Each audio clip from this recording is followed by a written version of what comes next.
young, attractive guy, tough guy, strong pass. We will be dropping all of the sanctions on Syria, which I think really is going to be a good thing. A man once jailed by the United States for terrorism but just met the US president, and Donald Trump called him young, attractive, tough.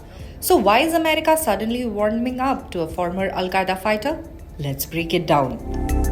US President Donald Trump has shaken up decades of US policy.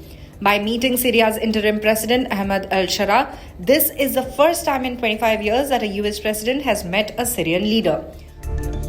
What makes it more surprising is al-Sharaa once led Hayat Tahrir al-Sham, or the HTS. HTS is a former offshoot of al-Qaeda. It's designated as a terrorist group by the United States government. The meeting between Trump and al-Sharaa happened in Riyadh at the request of Saudi Crown Prince Mohammed bin Salman.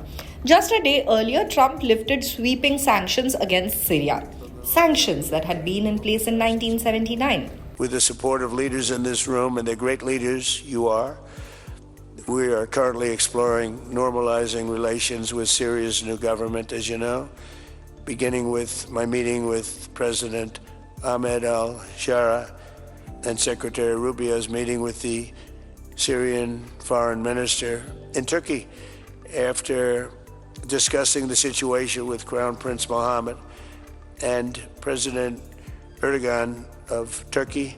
I am also ordering the cessation of sanctions against Syria to give them a fresh start. It gives them a chance for greatness. The sanctions were really crippling, very powerful. And I spoke to Mohammed, and I spoke to our friend from Turkey, who we just spoke to also by phone now, but felt very strongly that this would give them a chance. It's not going to be easy anyway, so it gives them a good, strong chance.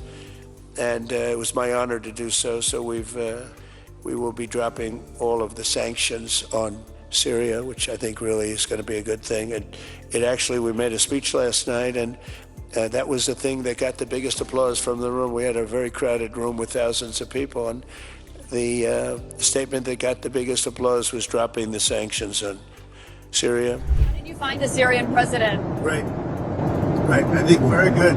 Speaking to reporters on Air Force One, Trump praised al-Sharaa, saying he's a young, attractive guy, tough guy, strong past, very strong past, and a fighter.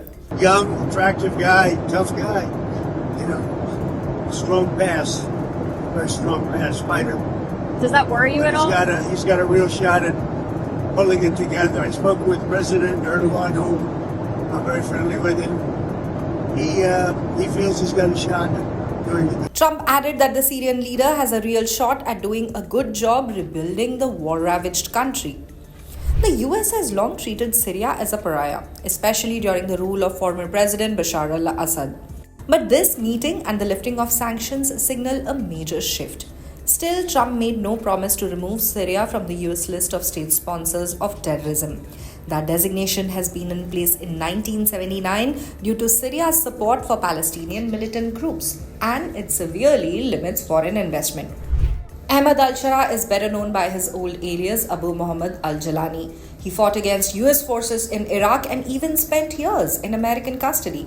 After ousting Bashar al-Assad in December last year, he dropped the alias, trimmed his beard, and swapped his robes for a suit and a tie. He now leads Syria's transitional government. His role? To form a new interim legislature and replace the Assad-era parliament, which has been dissolved. The 2012 Syrian constitution has also been suspended. This meeting between Trump and al-Sharaa has sparked global concern, especially over al-Sharaa's violent past and links to jihadist groups. But for Trump, appearance and toughness seem to matter most. And with this bold move, America's approach to Syria may never be the same again. Stay with us for more updates for Trump's visit to the Middle East.